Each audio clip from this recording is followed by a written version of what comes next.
जया किशोरी जी एक बहुत मशहूर कथावाचक हैं, उनको सुनने वाले लोग लाखों में होंगे। और एक विवाद हो गया, एक तस्वीर उनकी आई, वो एयरपोर्ट में अंदर जा रही थी, हाथ में उनके एक बैग था, ये तस्वीर है, बैग था। लोगों ने कहा कि भाई बैग जो है ये तो 2 लाख रुपए का बैग है। वो आध्यात्मिक प्रवचन करती हैं, 2 लाख रुपए का बैग उन्होंने लिया हुआ है और कि ये गाय की चमड़ी से बना हुआ है, ये आरोप लगाया गया उनके ऊपर। इसके ऊपर उन्होंने ये सफाई में ये कहा कि ये कस्टमाइज्ड बैग है और ये फैब्रिक बेस्ड है। ये मैं बहुत ख्याल रखती हूँ कि मैंने जीवन में कभी चमड़ा इस्तेमाल नहीं किया, चमड़े से बनी चीज़ कोई मैं इस्तेमाल नहीं करती हूँ। ये बैग भी उससे नहीं बना हुआ है। इसका बाकायदा नाम भी बताया गया था कि हाँ, डियोर बुक टोट, डियोर ब्रांड का, डियोर बहुत बड़ा ब्रांड है, उसका है ये, उन्होंने कहा। फिर उन्होंने ये भी कहा कि मैंने, एक तो मैं कोई संत या सन्यासी नहीं हूँ, दूसरा उन्होंने कहा कि मैंने हमेशा ये कहा आप मेहनत कीजिए, पैसा कमाइए और अपना जीवन अच्छे से जिए। किसी को कोई चीज़ पसंद आती है वो ले। तो आर्गुमेंट उन्होंने ये भी दिया कि भाई आप वस्तुएं आप खरीद लें, कोई प्रॉब्लम नहीं है, वस्तु आपको खरीद ले ऐसा नहीं हो जाना चाहिए कि आप बंधक हो जाएं इतनी विलासिता के। तो ये मैं हमेशा से कहती रही हूँ, लेकिन अच्छे से जीने से, अच्छी चीज़ों को इस्तेमाल करने से मैंने कभी ना किसी को रोका है और ना मैं खुद ऐसी हूँ। तो सुना देता हूँ आपको उनका जो इस पर वर्जन है। मैं अपनी गारंटी ले सकती हूँ, पर मैं किसी कंपनी की कोई गारंटी नहीं लेती। पर मैंने ना कथा करने से पहले, ना अभी, और मैं आगे की भी गारंटी लेती हूँ कि मैंने कभी लेदर यूज नहीं किया, ना मैं कभी करूंगी। मोह माया से दूर, तो जो सच में जिन्होंने मेरी कथा अटेंड की होगी, जिन्होंने कथा सुनी होगी, उनको अच्छे से पता है कि मैं ये बात कभी नहीं कहती। कि मैं कथा में कहती हूँ कि मैं आपसे कभी नहीं कह रही कि आप पैसे मत कमाइए, अरे सब मोह माया है, सब त्याग दो। हमने नहीं त्यागा तो हम आपको कैसे बोले।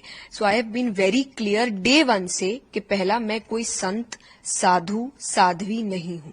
मैं एक नॉर्मल लड़की हूं, नॉर्मल घर में रहती हूं, परिवार के साथ रहती हूं, आगे गृहस्थ जीवन पूर्ण रूप से जीना भी चाहती हूं। मैंने कभी नहीं बोला मैं साधु या संत साध्वी हूं, या मैंने वैराग्य ले लिया है, या किसी को लेना चाहिए। यहां तक कि मैं यूथ से कहती हूं कि आप मेहनत करिए, कमाइए, अपने आप को एक अच्छा जीवन दीजिए, अपने परिवार को अच्छा जीवन दीजिए, अपने सपने पूरे करिए। बताइए सर, है कुछ कंट्रोवर्सी इसमें या सफाई में दम है? नहीं, उसमें यह है कि जब से इस देश में हिंदुओं का जागरण हुआ है, अनेक लोग अलग अलग प्रकार के वेश से जो है सनातनी बन के आते हैं। इनके अनेक प्रवचन आप देखेंगे, इनके अभी के वक्तव्य के विपरीत दिखाई देंगे। अब वो तो यह है कि अब आपके पास पैसे आ गए हैं तो उस पैसे का करते हैं। और मैं आपको बता दूं, क्या विपरीत? पहले मैं कभी चमड़े का उपयोग किसी सामग्री का नहीं करता हूं, क्योंकि अगर मैं गो हत्या न हो इसमें विश्वास करता हूं तो सबसे पहले मुझे चमड़े का निषेध करना चाहिए।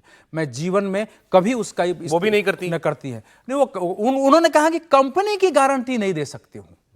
तो ये दोनों में बहुत डिफरेंस है। यही कह रहा हूं ना कि इस समय इनको उसी रूप में देश ने चयन किया है कि ये कथावाचिका है, सनातन धर्मिका है। ये अभी कह रही है कि मैं उस ढंग से सनातनी नहीं हूं, मैंने कभी गृहस्थ जीवन, हमारे देश के जितने ऋषि मुनि रहे हैं सब शादीशुदा रहे हैं भाई। केवल नैष्ठिक सन्यासियों के लिए ब्रह्मचर्य रहना अनिवार्य है, सन्यासियों के लिए शादी का प्रावधान है। नैष्ठिक सन्यासी आपको उनसे उनकी सफाई में क्या कमी नजर आई? उनकी सफाई में ये लगा कि ये सफाई एक निहायत ही जो उपभोक्तावादी दर्शन है ना, उस प्रकार की सफाई जिसकी छवि एक कथावाचक की बन चुकी हो, कहे कि हमने, ये दुर्भाग्यपूर्ण है। क्या वो सूती पहने बस जीवन भर? पहनना ही चाहिए सर, कैसे बात कर रहे हैं? अरे नहीं, सुनिए भाई, आप भरत जी ने सुनिए कि नहीं, क्यों पहनना चाहिए? सूती का नहीं, पूरी बात, सूती का मतलब होता है कि आप सरल साधारण परिवेश में भी अपनी सुंदरता दिखा सकते हैं, आपका सौंदर्य चमकता है। अगर हम स्वयं अगर हम किसी, मैं फैशन भी करता हूं सर, सब कुछ करता हूं, लेकिन आपसे तुलना नहीं है भाई। आप मेरी बात सुनिए। मैं फैशन भी करूंगा, बाल भी बनाऊंगा, बेल्ट भी पहनूंगा, मैं उसके बाद आध्यात्म की बात नहीं कर सकता क्या? कर सकते हैं, लेकिन नहीं, सुनिए, लेकिन आध्यात्म की बात आप कर सकते हैं, आप आध्यात्मिक हो नहीं सकते हैं, यह सच्चाई है।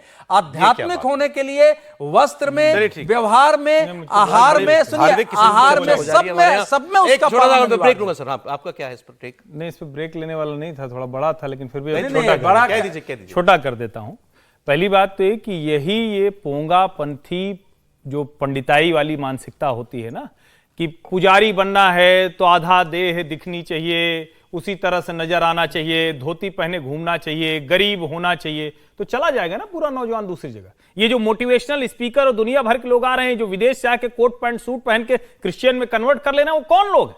जया किशोरी जैसे कथावाचकों का हिंदू धर्म में, सनातन धर्म में होना अत्यावश्यक है। बोलिए। वो देश के लाखों करोड़ों नौजवानों को अपनी तरफ आकर्षित कर रही है। और कौन सा गलत काम कर रही है? दूसरा इकोसिस्टम भिड़ रहा है। नहीं, कौन सा गलत काम? अच्छा, और मेरा ये मानना है, नहीं, सुनिए, मेरा आपने ऐसा तार छेड़ा है कि दुनिया का सारा भोग करो।